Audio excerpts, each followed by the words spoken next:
Merci de nous rejoindre sur Afro Info 243 pour vous mettre à la page de l'actualité dans l'Est de la République démocratique du Congo. Après 5 jours d'intenses combats entre les FARDC et le 123 soutenu par le Rwanda sur les fronts de Kingarami, un village situé entre le groupement de Kibumba en territoire de Nyiragongo et Rugari dans le Rutshuru. Un calme précaire est signalé le matin de ce mercredi 16 novembre 2022. Le groupement de Kibumba, menacé par la rébellion du 123 soutenu par le Rwanda et pendant ces temps contrôlé par les forces armées de la République démocratique du Congo. Selon nos sources dans la région, il n'y a pas eu de détonations d'armes depuis tôt le matin de ce 16 novembre 2022.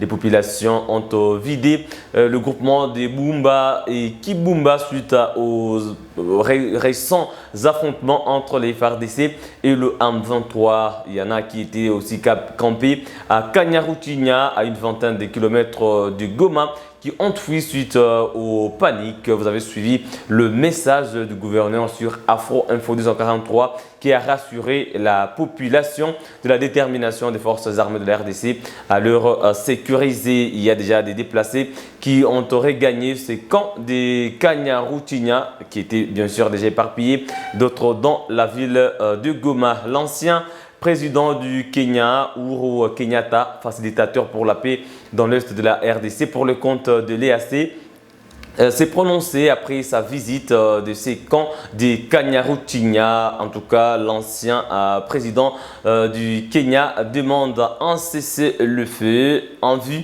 de dialoguer pour trouver une voie de sortie. Suivez Uhuru Kenyatta s'adressant à la presse après la visite du camp des déplacés des Kanyaruchinya. Tuko na jukumu ya kuhakikisha ya kwamba yale ambaye nimejionea na nyinyi tulikuwa pamoja nanyi na mumejionea, watoto, wakina mama, wazee ambao wamekuwa sasa wakimbizi katika nchi yao. Yangu tu ni kusema ya kwamba hata kama tuko na shida gani, hata kama tuko na mgogoro na tumekosana kwa njia gani, jameni, kwanza tuache vita. Hawa watoto, hawa wakina mama, hawa wazee ambao hawana shughuli na shida ambazo watu wanapigania, tusikie huruma, tuache vita na tuanze kuongea. Hatuwezi kusema tuongee kwanza alafu tutaangalia haya maneno. Hapana. Lazima tuache vita, tuje tuongee. Mumejionea nyinyi wenyewe maelfu na maelfu na maelfu, na mimi najua wengine wenu ambao mtalala hapo mtarudi huko kesho, mtawaona wengine hivyo hivyo. Jameni, kama wana wa Mungu, tujue binadamu sio mawe, sio mnyama wa msituni. Kwa sababu yale tumeona leo ni kama kusema ya kwamba binadamu amekuwa mnyama wa msituni. Ni jukumu letu kuhakikisha kwamba mambo haya yakome. Na sisi hatuko hapa kusema hii ni shauri ya huyu ama ni ya huyu. Hatulaumu mtu. Tunasema tu, jameni, kama watoto wa Mungu, tuache hii vita, tuokoe maisha ya wale ambao tumeona leo. Na ni jukumu langu, ni jukumu lako na lako na lako kuhakikisha ulimwengu unaona yale ambaye yanatendeka. Sina mengi, mengine hiyo ingine mtatafsiri baadaye. Yangu ni kusema tuombe, tuwe na amani, na tutafanya sisi lolote tuwezavyo.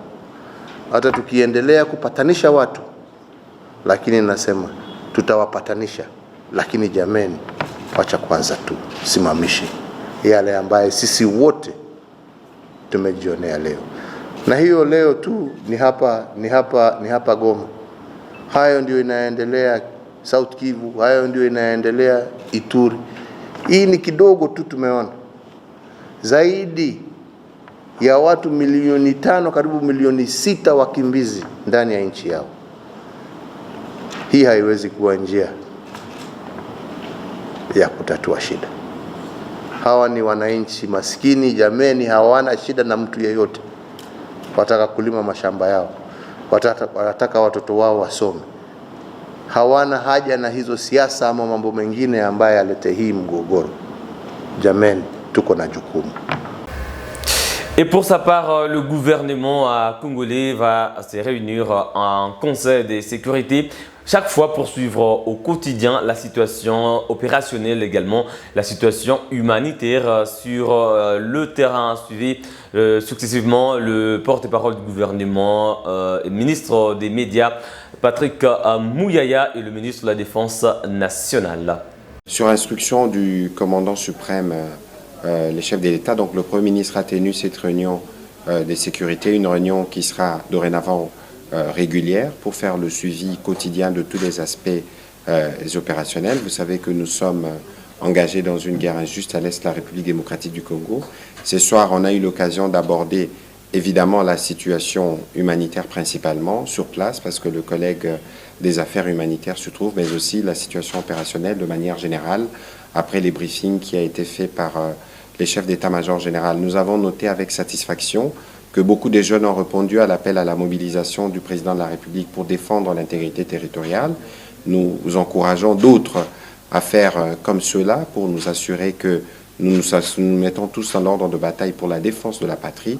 Mais vous savez que faire des opérations, cela suppose aussi des questions liées notamment à la prise en charge et tout le reste. C'est ce qui justifie la participation à cette réunion des ministres de budget et finances parce que nous voulons nous assurer que tout est mis à la disposition de ceux qui doivent défendre la patrie et pour que nous puissions sortir victorieux de cette guerre injuste qui nous a été imposée. La MONUSCO se retrouve en difficulté de pouvoir agir. À ce sujet, comme nous avons fait le travail, nous le faisons encore aujourd'hui pour que à l'intérieur du pays, il y ait une tolérance. Comme Madame l'a reconnu tout à l'heure là, j'ai eu aussi à lui demander d'instruire les agents de la MONUSCO, plus particulièrement ceux qui sont à l'est du pays, de pouvoir faire profil bas. Parce que cette population congolaise a une mentalité de déception aujourd'hui. Tout ce qui est en train de se faire, c'est parce que le pays se sent humilié. Et il n'y a pas de raison que nous puissions imposer une quelconque logique qui ne cadre pas avec cette déception, que nous voudrions plutôt encadrer pour que le tout se passe dans de bonnes conditions.